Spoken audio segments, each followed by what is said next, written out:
The Barrel House is brought to you by you, the listener, and those of you who have chosen to support the show over at patreon.com/barrelhouse, especially our Whiskey Legend tier patrons, Greg, Katie, Lauren, and Joe.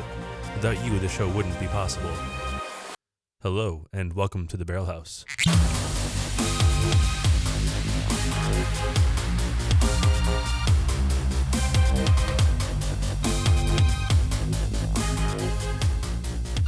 Hello and welcome back to the Barrel House. I am your host, Joe Kane, and today, as always, I'm going to drink whiskey and you're going to hear about it. We're going to dig into yet another release of the acclaimed Heaven Hill Bourbon series, Elijah Craig Barrel Proof, this being the most recent batch B521. But first, before we do that, life intervened a little, some of you may have noticed, and the live stream schedule got pushed back a week, so it was this last Friday that just went by instead of the Friday before that. We'll still be doing every other Friday, probably just every other Friday starting this Friday instead. So kind of missed one, kind of just pushed it a week. However you want to look at it, life got in the way. I'm sorry, but we will be back in action. The last stream was super fun though. Holiday weekend after a brutally hot week, lots of overtime, badly in need of some serious unwinding, so it was a good excuse to throw on my Apollo Creed robe and try a bunch of American whiskeys on the rocks, see how the night went. I had a good time. We had a lot of participation. It was really fun. Had a bunch of familiar names in there. Jeff was in there. Mike showed up. Both my parents made guest appearances in the chat. It was really fun. Kat was in there. The whole crew. It was a ton of fun. Thanks everybody for coming out. I was surprised a lot by how much some of the bottles I tried changed. I mean, I stuck mostly to barrel proof whiskeys and some of them disappeared almost immediately. So it was a little bit of a bummer, a little educational for sure. But TLDR, the rare breed rye is very good on ice. I think maybe even better than it is neat. I don't know. I should do that. I should do that comparison on camera. Maybe that'll be a Patreon thing where I do some weird comparisons here and there on video for everybody.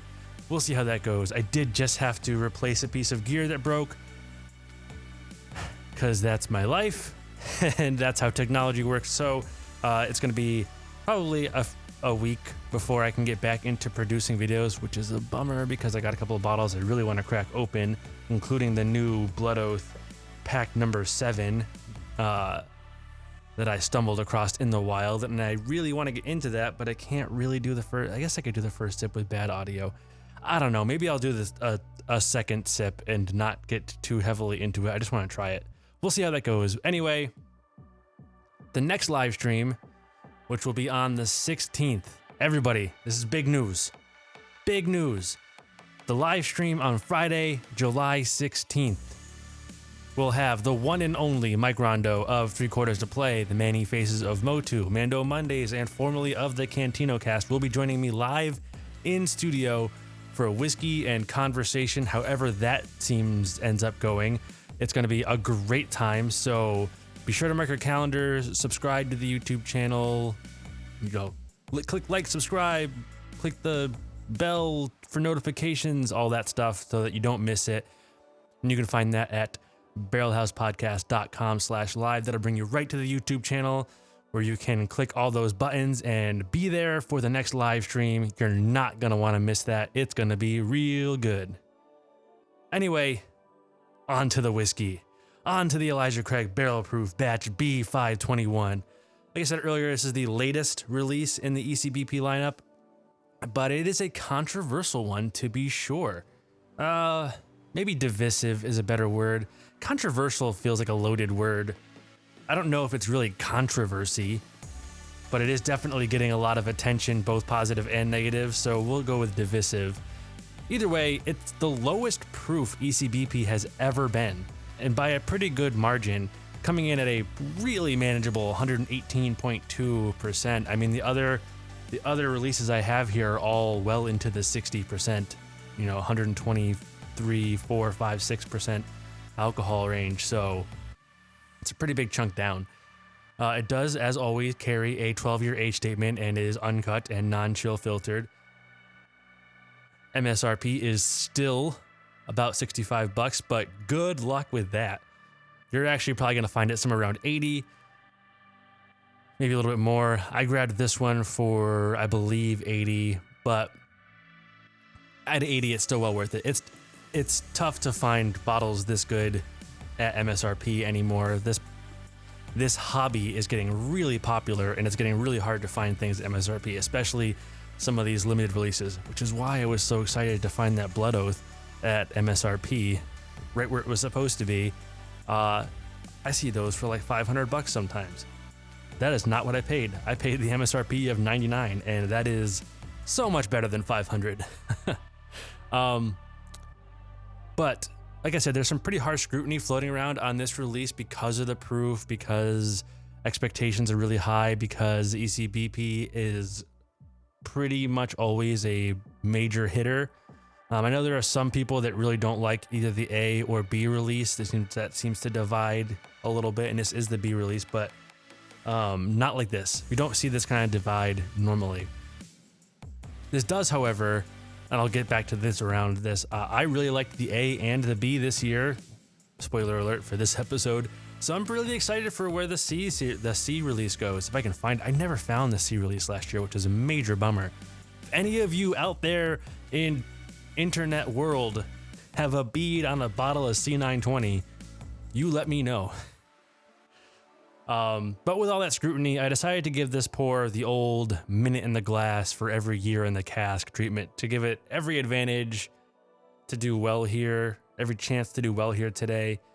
I typically give my whiskey a couple seconds or a couple minutes after I pour it anyway, so this is like a best case scenario here for the whiskey. So let's dig into it. The nose, right away, very chocolatey and barrel char. Like the most chocolate I've smelled on an ECBP, and the barrel char is like all barrel char. I don't get any of that Heaven Hill nuttiness, no peanuts, no roasted peanuts, none of that. The barrel char is very char forward. It's not like sweet wood. I get like those, what are those, golden grams, like the honey graham crackers, whatever. I think those are called golden grams. And it's a bit like a caramel on the nose, but it's like heavy on the butter. That's really it on the nose. I'm really not getting any fruit or anything. Maybe a touch of orange peel in the back if you dig deep on the nose, but I'm digging for it. There's not much going on in the nose. It's all really pleasant and really easily pulled apart and identified, but it's not overly complex. On the palate, I think we're gonna find that's the case the whole way through. But on the palate,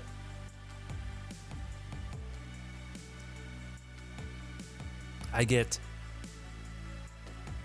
like an oily leather, almost like a baseball mitt first. Then that chocolate comes through. There's so much chocolate in this. This is a chocolate bomb.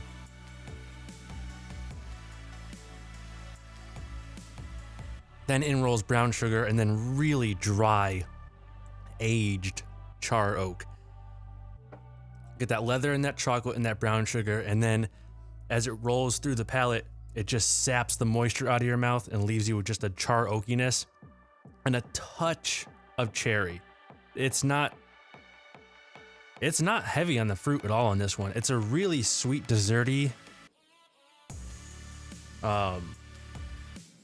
profile overall, but it is not real fruity. Let that finish sit for a second. I get that chocolate and black coffee, like a strong black coffee on the finish. Then that gets followed up by that dry aged oak, the brown sugar. It's not overly intense or long for an ECBP, the finish, but it is, I mean, it's pretty serious compared to a lot of whiskeys. You're going to be, if you compare this to like an Eagle Rare or a Buffalo Trace or even like a Kentucky Spirit or a rare breed, something in a similar proof range, I think this is a longer finish and a little more complex, but I do think it does finish up a lot quicker than ECBP usually does. There's a little bit of orange peel. While I was talking there, So there is some evolution on the finish. While I was talking there, I started to get a little bit of orange peel come through in the finish at the very end, kind of as that intensity from the wood went away. There was like a little bit of orange oil left in my mouth. It's really good, but I can see why this falls flat for some. Overall, it's really good and really well executed, but it is definitely lacking the complexity or intensity of previous ECBP releases. It's not in your face. It's not 100 flavors. You're not picking apart layers. This is just a very good, very well executed, kind of down the middle bourbon. It does not have that Heaven Hill profile that much. It does not kind of have the same ECBP profile that tends to lean a little bit one way or the other. This is definitely just right down the middle, doing its thing. You know, it's higher proof, but I still think this is very good, and it's probably considerably more accessible for those that struggle with proof a little bit. It's not often somebody comes from like a 40 proof, 40% or 80 or 40% or 50%, 45%, somewhere in there, whiskey, and goes into something like an ECBP in the mid 60s, or what's another one? Jack Daniel's single barrel proof or something like that rolls in that mid 60s range and can handle it. And this, I think, would be a good step for a lot of those people, because not only is the proof more manageable, it does have more vibrant flavors than a lower proof whiskey. It's just not a lot of them, right? Instead of like the A121 that I had probably 10 more notes on, I've only got really like four real notes on the palate for this one, but they're all really there and easy to identify. So I think it's probably a good step into higher proof whiskeys for a lot of people. I have a couple of guys I know I work with who I think would definitely love this bottle as that intermediary for them. And I would totally buy this again.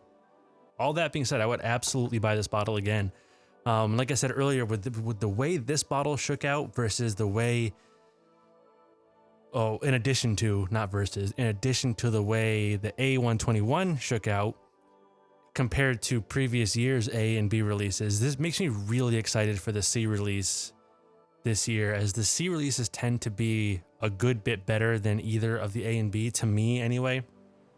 Like I said, I never got last year's C release, but I'm really excited for what the C921 is going to look like this year. So I will be keeping an eye out very hawkishly to see if I can come up with this one. That is going to be all for today. Thank you all again so much for all your support in whatever way you're showing it, whether it's just giving me your 15 minutes to listen to the show or showing up at the live streams. It's both, one or the other. Or if it's commenting, liking, sharing on Facebook or Instagram, or getting involved with the Patreon at patreon.com/barrelhouse. Any of those things, those all mean a real lot to me. They all help, and you just really have no idea how much I really appreciate all of you for that. You can send your questions, comments, concerns to me at barrelhousepodcast@gmail.com. You can also get to me directly on Discord at eargluemedia.com/Discord.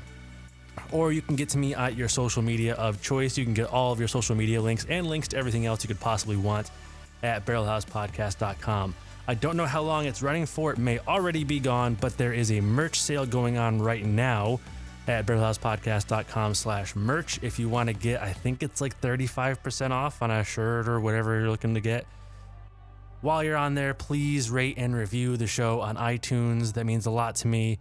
And of course, as always, patreon.com/barrelhouse if you want to directly support the show through the value for value model that Patreon offers. That allows me to buy things like this bottle of Blood Oath that is going to be for sure an episode sooner than later. And if you can't, don't want to, or aren't ready to support the show through any of those means, please just tell everyone you know. Tell one person, go find one person in your life and tell them to subscribe to the show. That's it, just one person. If you all go find one person, I'll love every one of you. Until next time, drink whiskey, be merry, and take care.